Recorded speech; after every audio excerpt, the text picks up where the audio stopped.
Good morning, good afternoon, and good evening to whoever it is in the world you are streaming here on Twitter as well as on Twitch and YouTube. It is Friday, my friends. Time for your 6:15 Eastern, 3:15 p.m. Pacific, noon on the islands. Aloha to all of you out there. Friday edition of Q&A with Wab. It's also a Friday halfway through the month here in Los Angeles. You guys know what that means. Between 3 and 6 usually is a hotbed for an infestation of police chases. What's happening, people? You happen to find me in a good mood today. Good mood for a couple of reasons. One, I've checked myself into the poker hospital. I'm not doing these late night poker sessions anymore, especially when you lose. Never feel good the next day. You're dragging ass. Number two, I was on the Oilers last night. That felt really good. Number three, I had an early, the show ended an hour early today, so it enabled me to go play tennis, go swimming into the hot tub, and I just got out and I feel fantastic. It's a gorgeous day out here in Los Angeles. It's like low 70s and sunny. It feels so much better when you can get out and work out like that. It's amazing what it does to your psyche. What's happening, people? Talk to me. What's good? What's up, coach? What's up, hoops? Some of the same names as always. It's all good, though. Oh, is there a game tonight? Is that right? Yeah, Chet Holmgren with the emptiest 2010 box score ever. All those points came in the first quarter, man. I spoke about this at length on the show today. And I'm asking Mark Dagnall to make I'm looking forward to two changes or adjustments that I would be doing if I was head coach. The first of which is sending Isaiah Hartenstein out onto the floor 3 minutes before his scheduled appearance and taking Cason Wallace off the floor 3 minutes earlier. The reasoning for that is having Alex Caruso and Cason Wallace on the floor concurrently against Indiana's second unit with TJ McConnell and Benedict Mathurin. We can't have them out there cutting into the deficit, running up leads, because this dude, Benedict Mathurin, has turned into Gen Z J.R. Smith. I'm talking about like nearly 9-10 free throw attempts per game, 25 plus points in 20 minutes of play, microwave score, the epitome of. I need Wallace and Caruso on the floor, not just Caruso, not with J-Dub and whatever. That's number one. And number two, Chet Holmgren, I would be asking, because he's hanging out in the corners shooting a lot of those punished threes, right? We know he likes to hover like Miles Turner does on the above the break. But if you're in the corner on a basketball court, you have the longest distance to travel in getting back after a miss. And you don't want your big guy as the last guy back. So you know what I'm doing? I'm taking Chet Holmgren and I'm sending him to the glass the same way that Steve Kerr did in the 2022 finals against the Boston Celtics when Andrew Wiggins led the finals in total rebounding because he was just crashing from the corner over and over again. I want Chet Holmgren influence on the glass. He has 2 total offensive rebounds in the finals in totality. That's it. It's got to be more.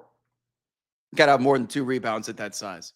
He's not the best rebounder in the world, but you've been blessed with wingspan, versatility, athleticism, height, reach, that you can go down there and create problems to the point that Pascal Siakam has to stay behind and help clear out the defensive possession the same way they had to do it against Mitchell Robinson. And if it was that easy, everyone would be doing it. There's only one Mitchell Robinson in the NBA. But I would like Chet to try and replicate that so that the Pacers do not have a red carpet to get out into secondary transition, make or miss. What else is up?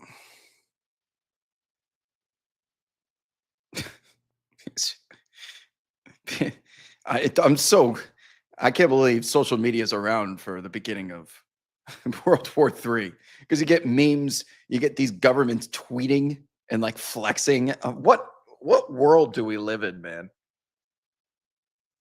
Oh my God. What if social media was around for World War II?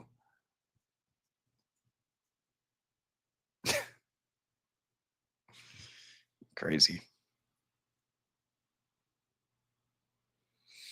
Summer plans for after the NBA Finals. I'll be in Japan for 2 weeks. I'll be bouncing around Europe, Greece, Croatia, Budapest, Barcelona for another 2 weeks. I need another trip. I might go to Park City to the No Name Saloon in between, but that's 2 weeks and 2 weeks, 4 weeks. And it's a lot. It's going to feel like a lot.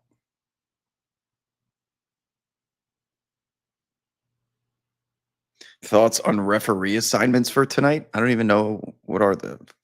Let me guess. If you're saying that, it's got to be a Scott Foster. There's no way someone's putting into the chat. Oh no. Let me see. I'm looking right now. Scott Foster, Josh Tiffin, Sean Wright. I can't with you guys. I can't do this with you guys. You guys are actually serious too. I knew it was Scott Foster just because of that question. You guys are so influenced by NBA Twitter. It's crazy. We can't joke anymore because people are taking it seriously. Like this guy he's a plug by the NBA to extend series.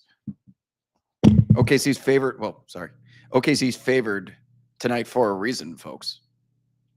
Speaking of, shout out to Profit X, our sponsors of this program. Let's check in on what that line is as we approach tip-off. Minus 215 up from minus 200 in game 3, and it's up to 6.5? 5.5. It's 5.5 and 6 on the spread. It's about 5 for game 3, so OKC is actually gaining points. And you guys know if Indiana wins tonight, the series reset pricing, because let's look at it right now. The series reset. How do I get there? A lot of baseball. NBA series price. Here it is. I don't know if you guys can see that. Let's see.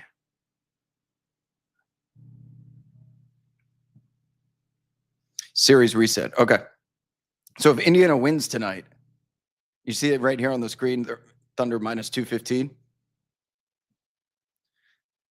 Indiana will be 11-point dogs or 10-point dogs in game 5.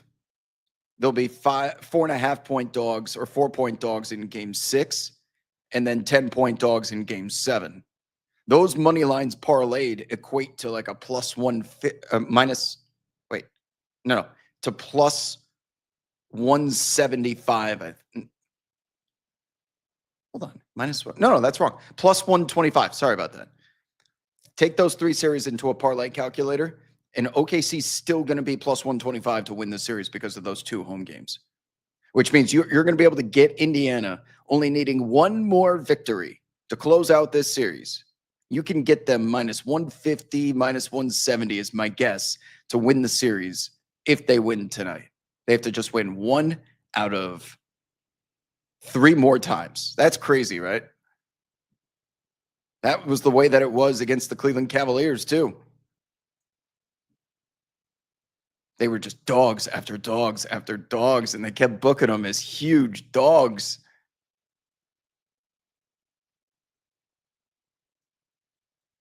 Hey, Rob, can we discuss the KD mess? What's the mess? He's going to get traded. That's not a mess. He's going to get traded. He's going to get traded to San Antonio, Houston, Minnesota, Philly. Daryl Morey's got 1 more year. Otherwise, he's out. He's going all in. Can Philly pull off Kevin Durant? New York.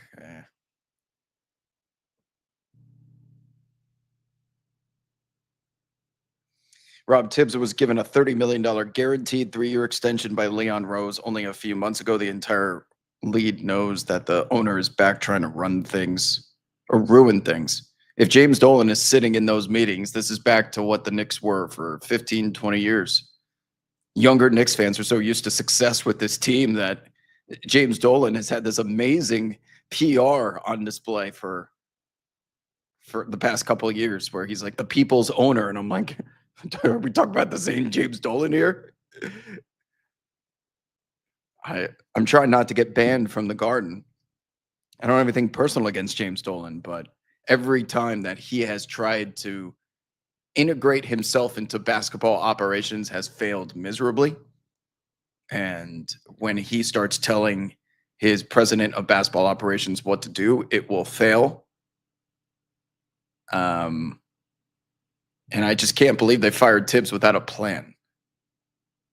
But it's the Knicks. Maybe I'd given them too much credit at this point. What's up, Garfield? Andrew Mack says, eat some pasta tonight for us. So I was debating spaghetti with meat sauce or fajitas, both with ground turkey.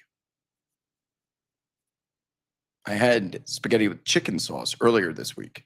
Same Rayo's, but instead of ground meat sauce, chicken. Do I run it back? Too much bird watching. Oh, are you talking about Chet?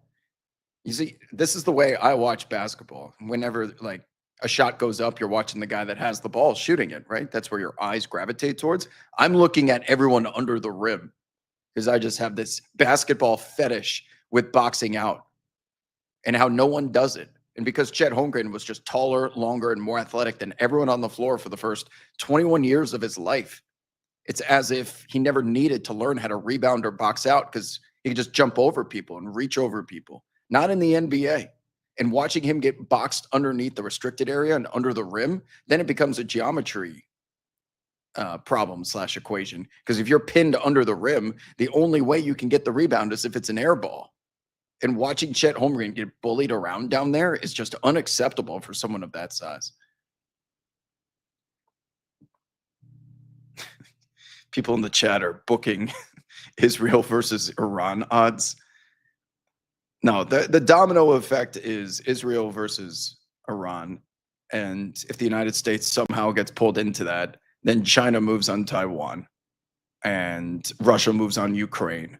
And that's how, like, with the United States all scattered, all of those regimes trying to fulfill their prophecies and what they really want, will it all happen at once? Probably not, but that's what's going to happen if it does.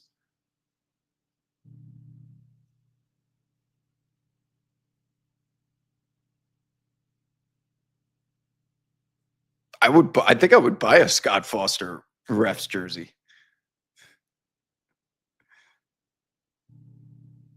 When will it be time to stop doubting the Pacers? And even when they win the title, people are still going to come up with a reason.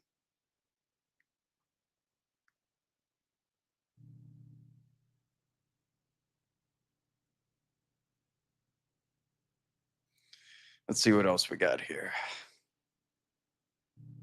If the Pacers win the series, it would be the biggest finals upset since when? This is why we need Hellwick here. Biggest finals upset. What were the Miami Heat being booked at against the Denver Nuggets that year? It had to be gargantuan when they were the 8th seed. A finals upset, a team to actually, is it the Dallas Mavericks against the Miami Heat in 2011? 2016 Cavs? Raptors? No, that's no. Lakers. Warriors again. Suns, Bucks, no.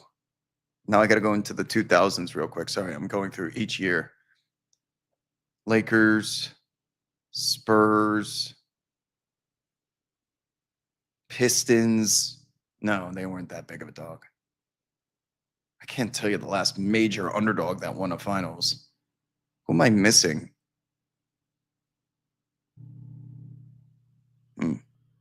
I'll keep thinking. Dolan equals Vivek. The two of them have a lot in common. James Dolan and Vivek Ranadivé. They can't keep their paws off of their own teams.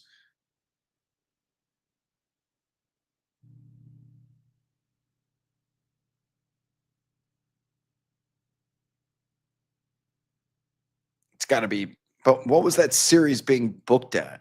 Mavs versus Heat. It couldn't have been plus.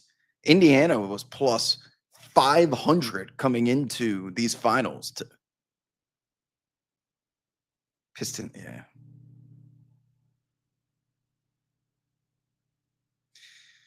Okay, we got the numbers here. The Pistons were plus 504.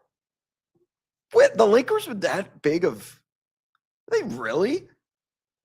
That crusty ass team was being booked at 1-7, like OKC was against Indiana. The Raptors plus 230. Okay, that sounds about right. Weren't the Raptors home? Didn't they have home court advantage? I was in Toronto for game 2, the one that they lost. The Mavs were plus 155 in 2011. Wow. The Pistons were plus 500 in 2004. I would have never guessed that. How? That Lakers team was so dusty. So dusty. Wow. Oh, there's Helwick. 04 Pistons are the biggest long shot by odds pre-finals. 15 Warriors biggest longest shot preseason. Okay. Golly. What was it about to have a number that large, minus 700 plus 500? Because the Lakers were coming off, well, I guess because it's the Lakers and they're always going to be getting public money regardless. It's like betting on Conor McGregor or something. They're always going to get public money. They're coming off multiple championships. They added some vets to that team. I never thought they were beating the Pistons that year. Pistons team was so good.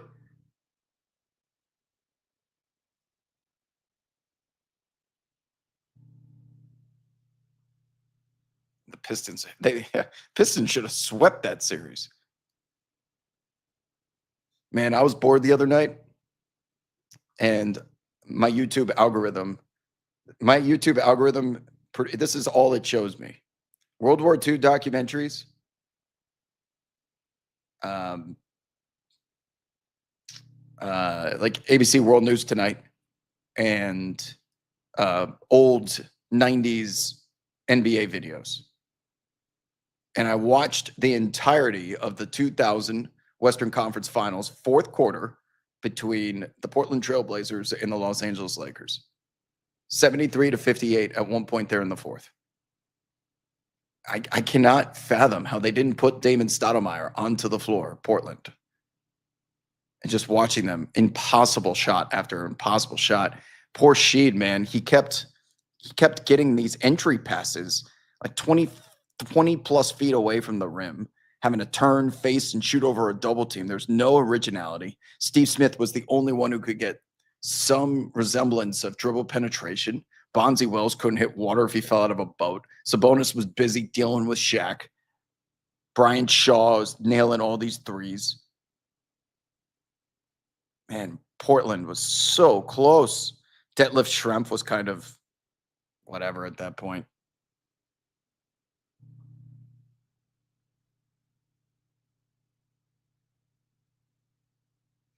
Huncho says it feels like Indiana is okay with letting anyone else on the Thunder try to beat them outside of Shea. They know he will get his, but the plan to pressure him constantly and tire him out by the end of the game is working well. Full court pressure and draining the shot clock is working perfect. Indiana plays with some of the most trust and chemistry from a team in a long time. Everyone trusts everyone. Yeah, I built the hypothesis after game 3 that I thought OKC looked tired for the first time. They looked tired. Now, is that because they hardly played any fourth quarters during the regular season, accomplishing that historical feat of the most double-digit victories? I don't know if that's the explanation. They had a ton of time off between the finals and game 1, and then they had a lot of days off in between, and they're not traveling unless it's only twice, game 2 to game 3, or 3 times, game 5, game 6, game 7.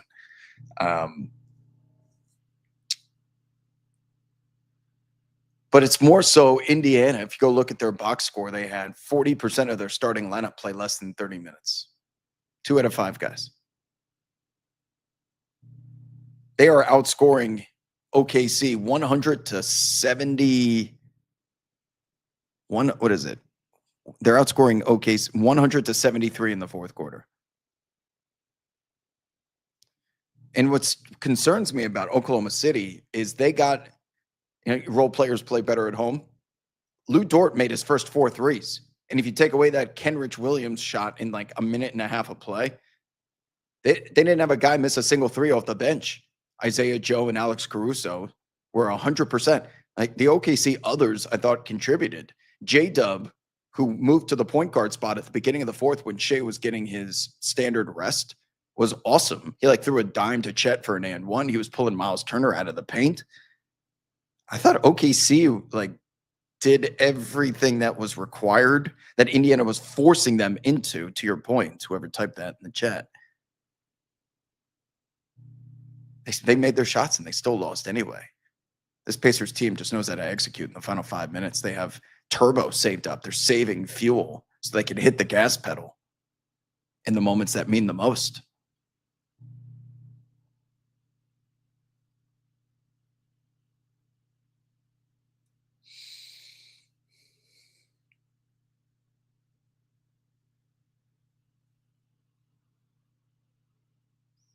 One thing we will never really know is how well are they resting during rest time. Yeah. It's not from a lack of rest. I think it's just this unrelenting pace that Indiana plays with.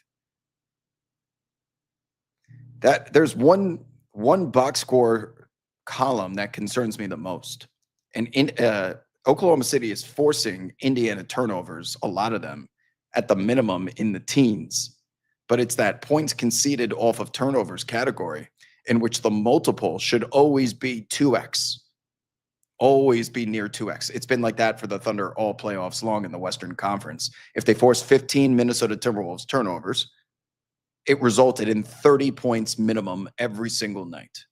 Against the Pacers, 15 turnovers has equated to 15 points. So they're leaving nearly 100% equity on the table against the Pacers versus some of these other teams. And we know OKC's best offense is when they get out into the open floor off of turnovers, off of defensive rebounds, and make you pay for it. So now the result of which is Indiana is holding the line. They're getting back. And a lot more is being put on the Shea's shoulders, who's not going to reap the benefits of those 50-50 calls when you have a bunch of finals vets who enforce the rule book physicality on a much more conservative rate. They don't give away those regular season fouls to Shea. He only shot like 6 free throws. What happened to free throw merchant that you guys kept screaming all the time? I haven't heard that in a while. I wonder why.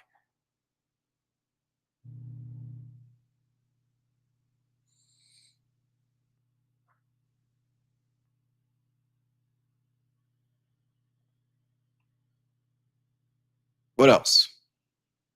I'll be on the post-game show tonight with Coach. We'll check in with, I've got Isola and Scal calling in from the arena too.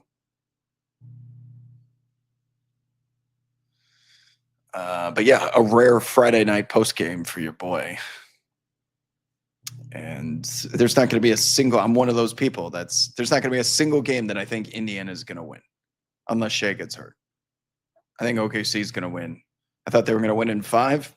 I got them winning in 6. Like, I'm going down with the ship. OKC is just, they do everything Indiana does well, but better. They just can't be in these. You can't let Seabiscuit be right next to you at the final quarter turn pull. You have to be way out in front of Seabiscuit because Seabiscuit is going to make up in those final furlongs.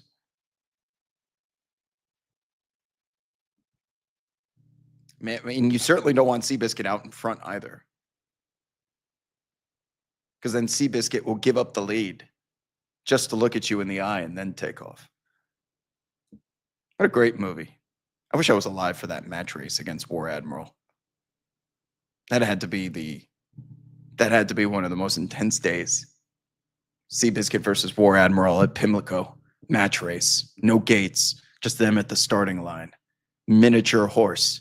This tiny little horse against this perfect specimen. And I don't think War Admiral was a Triple Crown winner. Maybe someone can look that up.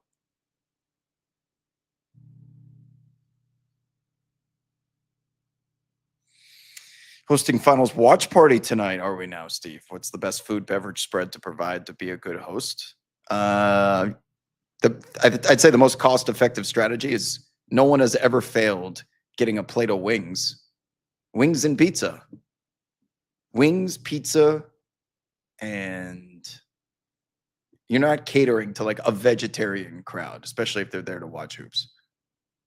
White Claws, pizza, wings, dip, chips and dip. That's a good party. When you're watching sports, those are the items that I crave. Or you know what you can do, even cheaper? Go to the grocery store and get a bag of pigs in a blanket. There you go.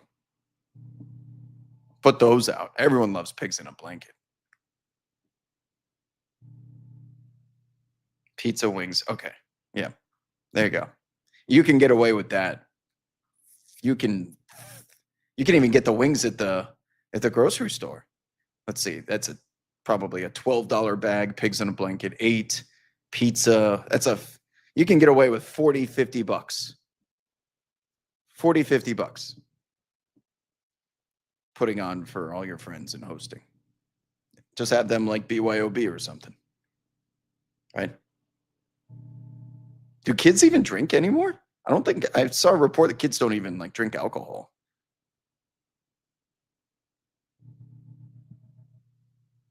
I was reading something in the New York Times about Gen Z is now the majority at bars because they're of drinking age. And they're so used to these microtransactions that bars are reporting like higher fees and lower volume than ever because Gen Z always wants to close out after their first drink, not keep tabs open. So then you have to process the transaction, which costs money. It takes time for the bartender to run the tab and everything. And everyone is closing out after each drink because they want their card back and whatnot. And I'm like, it's different worlds. They definitely don't smoke cigarettes, but it's now to the point that cigarettes are coming back because it's like the cool thing to do is like be seen with a cigarette. It's like it was in the 60s. No one's smoking cigarettes for the nicotine. They're just doing it for like the selfies.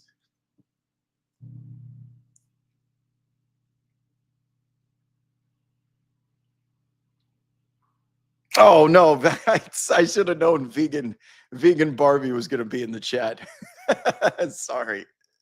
I didn't mean to discriminate against vegetarians, but no, you can get one of those cheese vegetable plates too with like celery sticks and fucking guap, whatever that shit is called in the middle. Ugh, carrots and I'm sure someone out there. It'll be the least consumed item by far at a sports watching party. You can buy those little trays, but get like a charcuterie board if it's a much more upscale type crowd. Get some veggies in there so that vegan Barbie doesn't get pissed off. Sorry, vegan Barbie.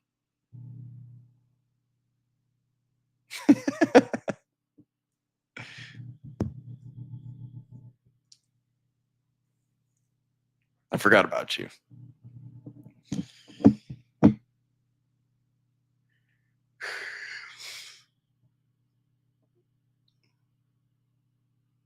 Oh, there's a lot of you in here. That means there's a lot of lurkers. What are you lurkers up to? What are you lurkers waiting for me to say? What are you trying to get me in trouble with? I'm too experienced on the internet for me to fumble. There's a lurker. And can I say, if you're going to call into the post game show, one, you don't have to, but come prepared with. I can always tell when it's a WOB follower versus a standard Sirius XM caller. It's a WOB follower. They're either super nervous because you don't know when you're going to be on. I'll just like call your name and it's go. So be prepared with your questions. I'll be happy to speak with you. but it's always some like internet related question too. And I'm like, oh my God, I know exactly where this one came from. Just come prepared is all I ask. And don't be asking about aura farming or framing. Is it framing? Aura, you frame aura? Or is it farming? I don't know. Driving to the game. Don't be chatting if you're driving. I know there's lurkers in here, that's all. Speak your mind, lurkers. See, all I had to do was call out the lurkers and they appeared instantly. What's on the card tonight? Oh, thanks for asking. We go to ProfitX for that. So we're on a heater. We've won one in a row. Tonight's action is going to be on. Tonight's action is on Lou Dort under 8.5 points. Right here at the top of your screen. Under 8.5 at minus 119.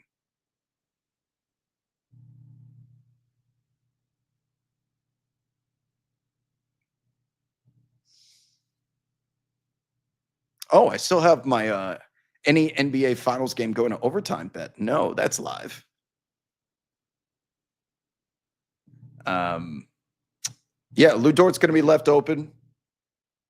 I can't believe that shot that goes above your television screen goes through as much as it does. And I think you're going to see some more Cason Wallace tonight. This does not feel like one of those nights Lou Dort's going to be making shots. So therefore, I'm under 8.5 points.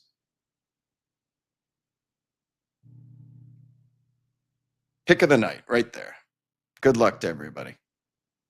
I'll keep it on the screen.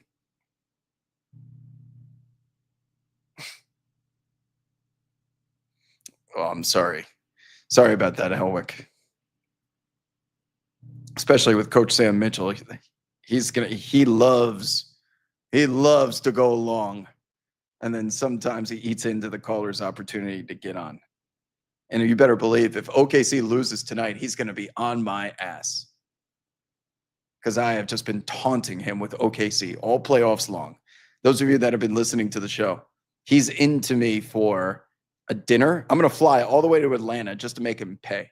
I talked about this in the last show, but in case you missed it, I'm going to fly all the way to Atlanta at some point this summer just for Sam Mitchell to buy me dinner and drinks. He tried to finesse me and say, after I won our dinner bet, drinks are not included.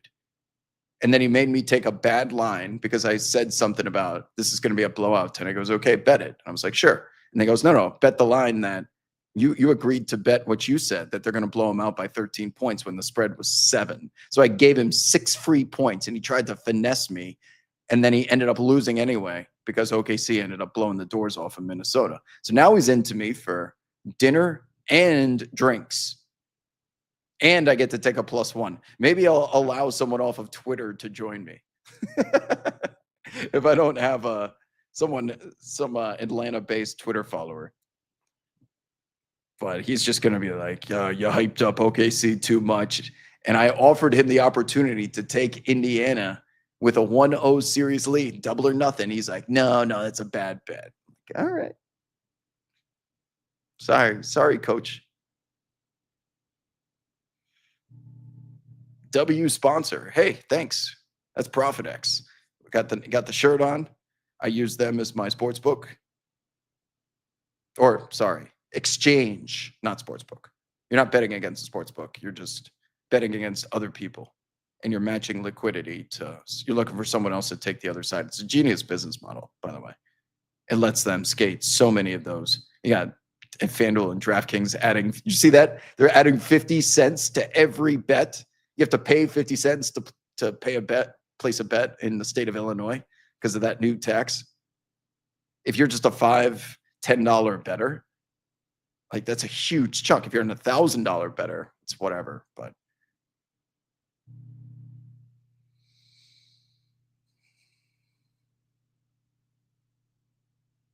who would I take on the money line? OKC. OKC's going to win tonight. Remember how the Rockets guarded Dort like Ben Simmons in the bubble? I talk about it all the time. He went from someone that was allowed to shoot 10 wide open shots in that games. It was game 7, right? Did they play a 5-game series or a 7-game series in the bubble? Whatever that last game was, Lou Dort left wide open all game long. And now he's just draining these shots. Guys can improve. Unfortunately, your Ben Simmons and your Andre Robersons and those guys never figured it out. That's probably why their careers were cut short.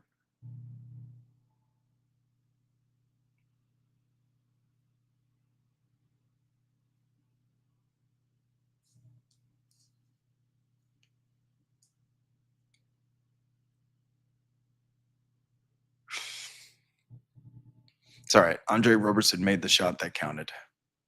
If you know, you know.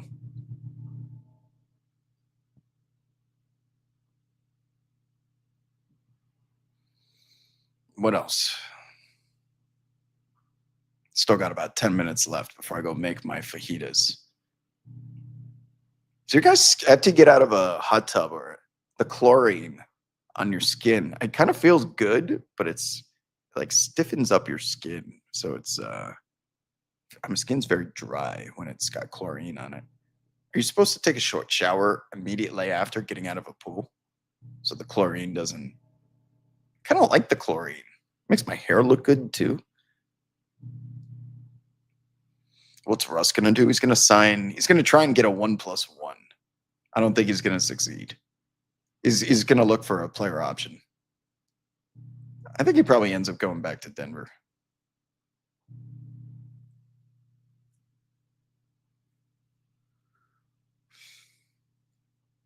Not in the mood to bring him back to OKC unless he's like a Udonis Haslem role. I'd say it goes back to Denver. But the offseason is going to be fast and furious. I think we're going to learn about Kevin Durant very early, where he gets traded to. And Giannis will lurk until before Summer League, first week of July. I think we'll get some clarity on the Giannis situation and what they want to do with him.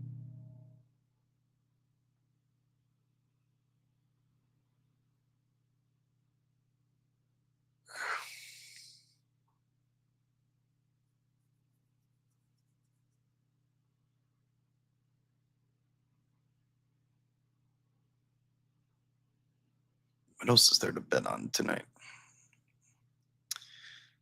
I feel so good after winning that Oilers bet.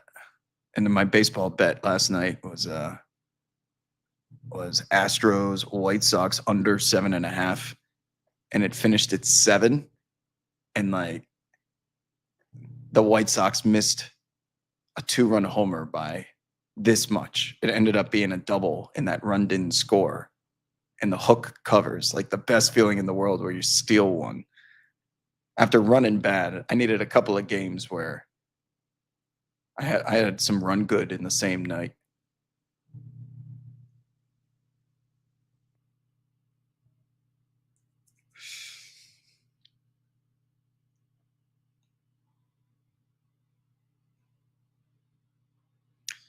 What else? What else is on your mind, people? A couple minutes left here.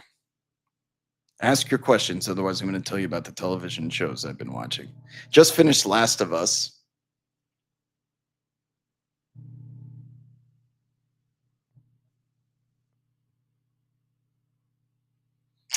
Andor was tremendous.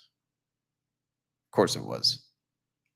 I'm moving on to Adolescence is next up for me. In the queue, I've got Tires, Mobland, Lioness, the Vince McMahon documentary. What else?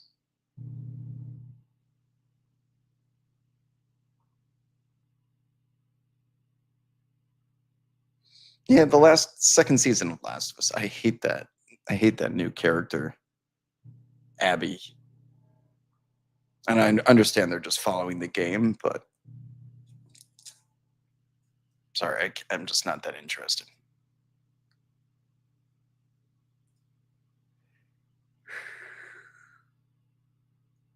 Which out of the three most interesting for KD? The Spurs, Wolves, or Rockets? Probably the Wolves because of Ant. but I'd say the Spurs certainly help Victor Wembanyama escalate. I just wonder what they'd have to trade to get him. Be Harrison Barnes, Keldon Johnson, and how much else? What's the market for KD? I have a feeling KD's market's going to be a little bit more expensive than it should be because of that expiring contract and his age. Because there's so many teams that are willing to make a deal that have room and space and the ability. I don't know if the Rockets are going to be. The Rockets seem locked in on trying to replicate and or emulate what Oklahoma City has accomplished. The only problem is they have Shea. OKC has Shea and Houston doesn't. Who's going to be the player on that team that ascends to that MVP podium? And Jalen Green, Şengün? You have to have a Shea to make that plan work. Those of us that played the game hated Last of Us 2, Abby also. I was reading something that the voice character of Abby in the game was getting like death threats from fans because of the Abby character, like the actual actress. That's crazy. I do not. How is she so accurate too? How are these people so accurate with their rifles? No one is that accurate that they just go pew, pew, pew, and they're hitting zombies between the eyes every single time when they're running like gazelles, not in a straight line, darting. It's just a little, these zombie movies are always so unrealistic with shooting accuracy. Just once I want to see someone miss, like the opposite of a stormtrooper. Stormtroopers look like Harry from Dumb and Dumber at the end, where he just misses point blank range like 10 times.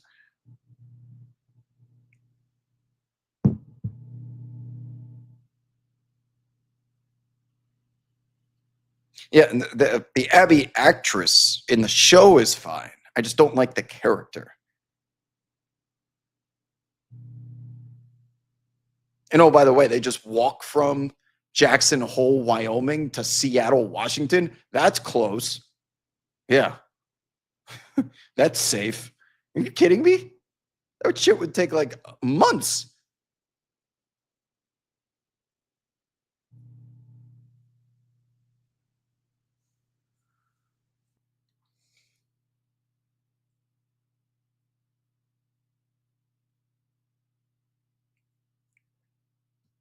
All right, people, 4 o'clock. Vegan Barbie, take us home. Who do you got tonight? I'll give you the last word since Lexi's too old. Last word with Vegan Barbie doesn't roll off the tongue the same way. Because I was so rude in assuming no vegetarians are watching hoops. My compensation, my reparations to you. Your prediction for tonight.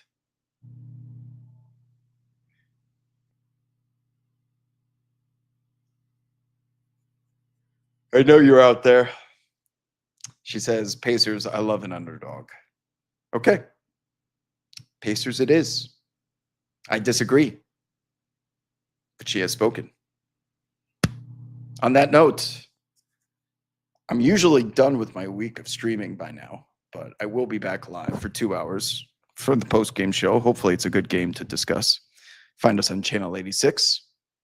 But until then, it's been a pleasure, my friends. Prophet X, shout out to you guys as always. Thank you for contributing to our community in this way. Use them if you're looking for, use code WOB to sign up. But until then, I'm out of here. Adios.